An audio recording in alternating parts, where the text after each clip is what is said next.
Rado, teraz ti poviem niečo za všetkých drsných chlapcov. Len počkaj chvíľu, 5 sekúnd a rozjebem ťa na prach. Ešte chvíľočku a idem. Rado, chcem, aby si vedel, ako som písal tento rap.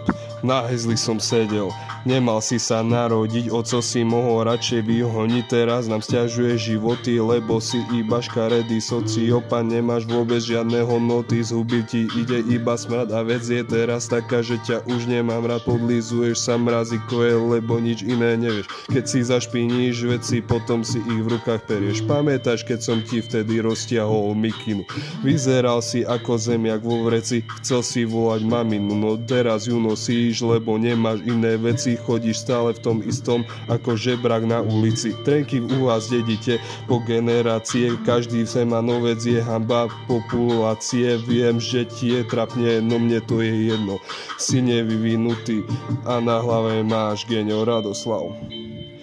Teraz som ťa nechcel zosmiešniť pred kamarátmi, ale bohužiaľ si kledol. Adios, amigo.